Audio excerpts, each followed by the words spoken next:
they're playing a different game over there in Korea because we're just not ready for what he's doing. I think it's right now, a lot of the focus has been around technology, people spending time in the lab with combos, but the overall systems. Yeah, I feel like they've forgotten. That's what I was saying. Yeah. They've forgotten about these basic things, you know, like option selects. Like, remember those? They work. They're still totally in there. Yeah, it's pretty wild.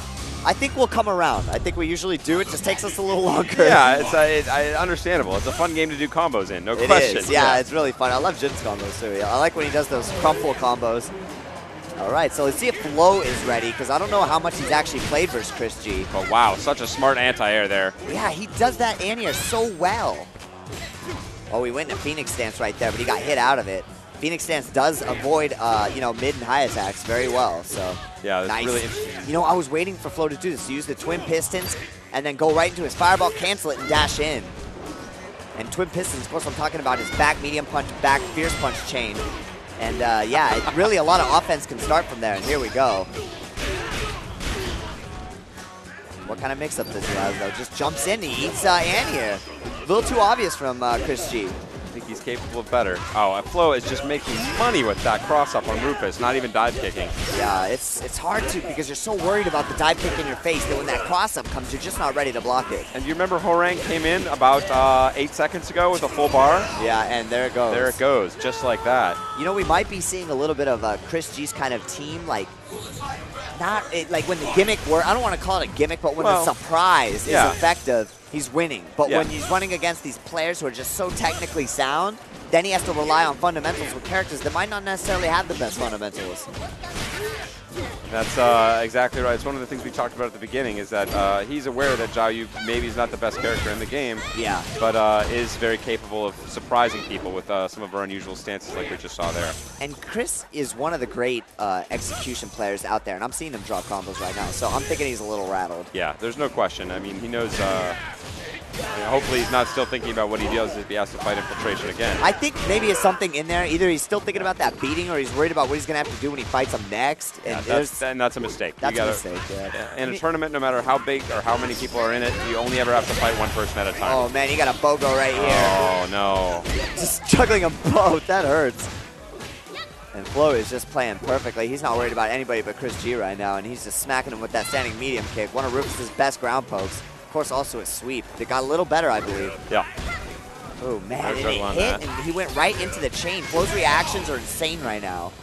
So good. Yeah, I feel like he's playing some of the best Street Fighter Tekken I've seen him play ever. And this actually, I feel like, is a very healthy sign for the game. We're seeing people who are on whole other levels. Like, as we see the way this has been breaking down, the people who are winning and the people who are losing, it looks like night and day. Right, and I think, if we go back to a game like CVS2, you were kind of ranked where you thought you were ranked, and you were comfortable with that position because you knew that's where you deserved to be. Yeah. And I think that's what we're noticing at this game. Whoa, that was weird. I thought that move was supposed to do a knockdown, but for some reason it didn't complete. The final knockdown hit didn't didn't connect. Probably what it was. Yeah, the hook unusual fist. Stance. And look at that. They all seem to roll when he does hook fist, and that's exactly what he wants them to do. Floe really has Jin down to a kind of science already.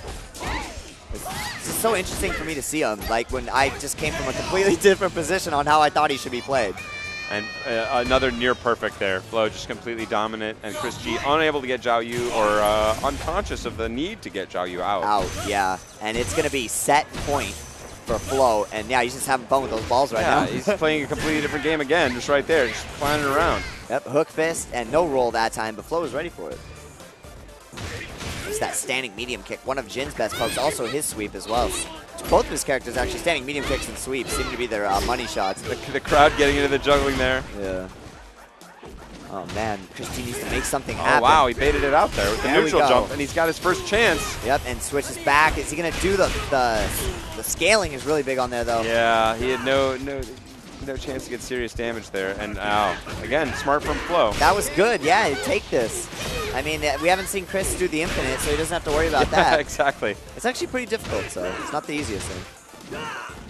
So he lost 40% instead of dying. Yeah, I'm liking what I'm seeing from Chris G. This is the Chris G I wanted to see in this match. You know, I'm not I don't really care who wins, so I just want to see a good match. And I wasn't liking the way Chris G was playing early on.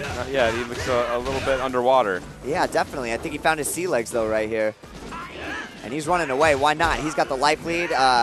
30 seconds, that's going to be a real issue. And kind of that's what happens. You know, they get impatient when they see that clock running down because they know now that's an issue.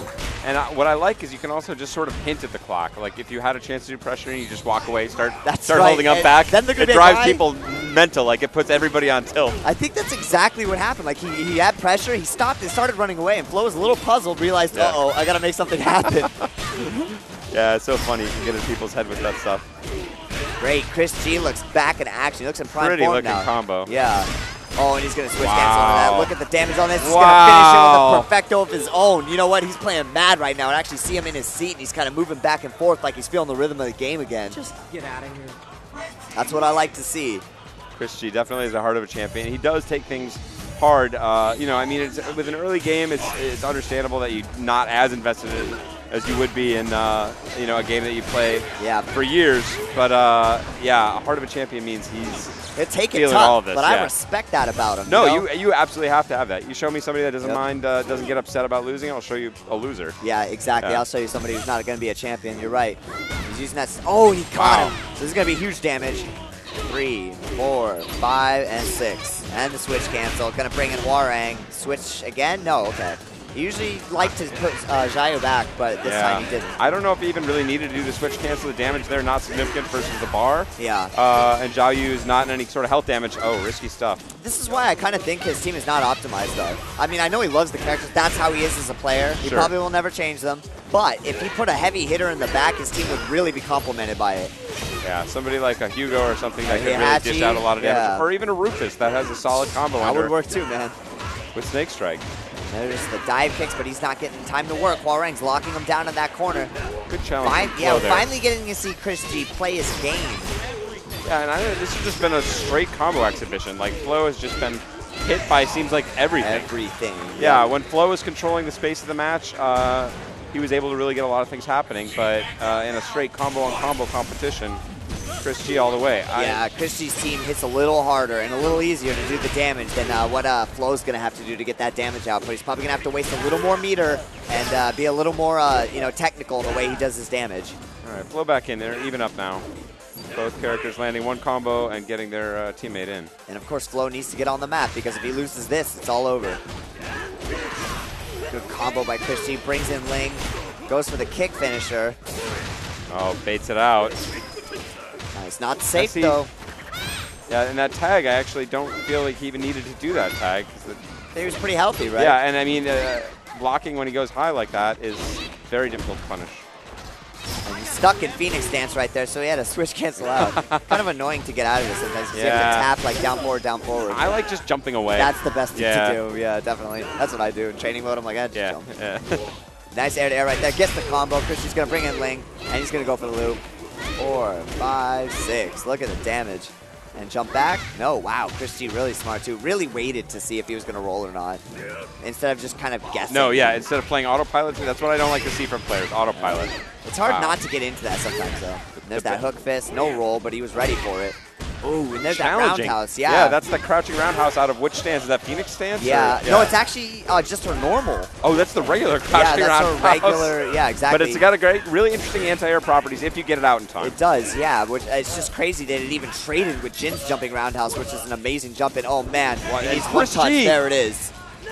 Not switching, but I mean, at this point, he almost couldn't switch because he would have. He probably would have lost anyway. He would have eaten a lot of damage, but again. Who knows? Yeah, it's a judgment call. It is a judgment call. I'm disagreeing with the judgments of many, but yeah, far be it for me to sit here and second guess the, some of the top players. Yep. But there's no question that there's life to be had. Oh, there he's in there. Yeah, that overhead in the neutral game is so effective because if Floe is doing any kind of lows, it's just going to glide right over it, get a bounce, and then what, 50% right there. Oh man, can he do 50% right here? He might be able to. Oh no, I think he's. Oh, he had the super. Oh, yeah, he could have supered you right. I didn't think about that.